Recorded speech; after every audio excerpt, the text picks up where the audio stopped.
Você sabia que 86% dos budistas, hindus e muçulmanos não têm nenhum contato pessoal com um cristão? E que na Ásia está a maior concentração dessa população e a menor presença de missionários transculturais, incluindo brasileiros? Neste último bloco, Mila Gomides fala sobre como instruir missionários e líderes, visando a capacitação deles para projetos focados nos povos budistas do mundo. E ainda revela os desafios da igreja brasileira e global para que Cristo seja glorificado pela proclamação e testemunho do Evangelho entre os povos menos evangelizados do mundo.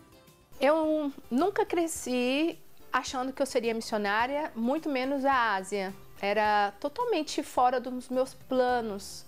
E aí, quando o Senhor me chama já na juventude, com mais ou menos 23 anos, para missões, o meu primeiro treinamento foi na Austrália. E ali na Austrália tem um fluxo muito grande de asiáticos, né? E lá o Senhor falou comigo sobre a Índia. Agora, eu nunca tinha pensado em ir para a Índia durante toda a minha vida. Eu achava que eu tinha entendido errado. E eu fiz uma oração, eu falei, Senhor, se o Senhor quer que eu vá para a Índia, por favor, me dê amor pelos indianos, porque eu nunca pensei que eu pudesse ir para lá. E o Senhor, em uma semana, derreteu o meu coração e de repente eu comecei assim a pensar e a viver e a respirar aquilo de uma forma que não era realmente minha. Bom, sobre o budismo inicialmente, a gente tem que entender que a gente tem dois focos diferentes em missões. Primeiro que é o budismo que está no Ocidente e o outro é o budismo que está no Oriente. Acho que a gente precisa estudar os dois. Eu percebo que existe uma grande confusão tanto entre os seguidores do budismo quanto entre os seguidores do cristianismo. Porque os cristãos, em geral, aqui no Ocidente, não sabem o que é o budismo. E os budistas, que estão lá do outro lado do mundo, também não sabem muito o que é o cristianismo. Aí acaba que eu já escutei várias vezes aqui no Brasil, alguns cristãos falarem assim, é muito parecido o budismo com o cristianismo. Ou então um não cristão chega para mim e fala, os dois se parecem, os dois pregam a mesma coisa. Não, na verdade eles são extremamente diferentes e na verdade eles pregam coisas muito contrárias. Então acho que a gente precisa entender do que a gente está falando, né?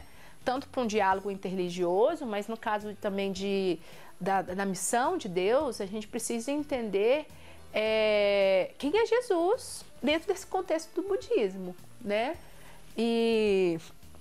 Então, um ponto muito importante é a gente hoje buscar capacitação. Eu moro num bairro, por exemplo, onde já existem 2 templos budistas.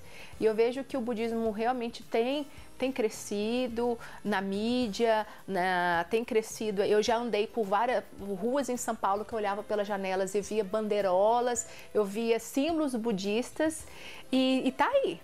Mas também quando eu vou às igrejas, converso com os cristãos, eles estão totalmente perdidos sobre o que é.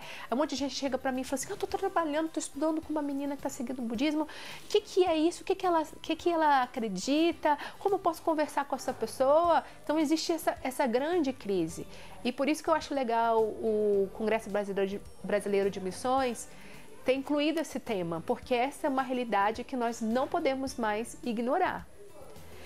Por outro lado, quando a gente olha para o Oriente, o budismo é a religião que tem recebido menos missionários brasileiros. E a gente ainda não tem um currículo no Brasil para poder preparar esses missionários. Então, nós estamos enviando missionários extremamente despreparados para um desafio culturalmente muito complexo.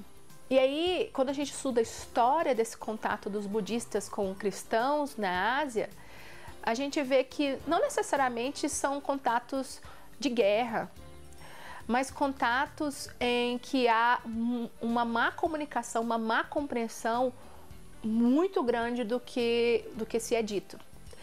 E eu acredito que chegou a hora do Brasil, eu acredito que Deus ele tem algo especial para o Brasil, ele está levantando uma nova geração de missionários para ir para a Ásia budista e que é hora da gente se preparar para poder abraçar esse desafio.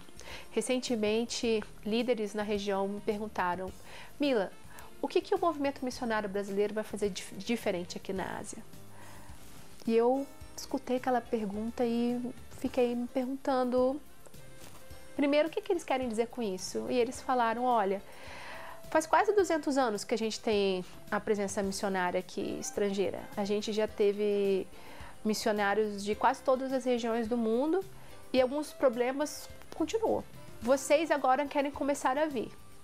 Vocês vão continuar a fazer as mesmas coisas que os outros movimentos fizeram antes, ou vocês vão fazer algo diferente, que realmente vai poder ser benéfico para o avanço do reino.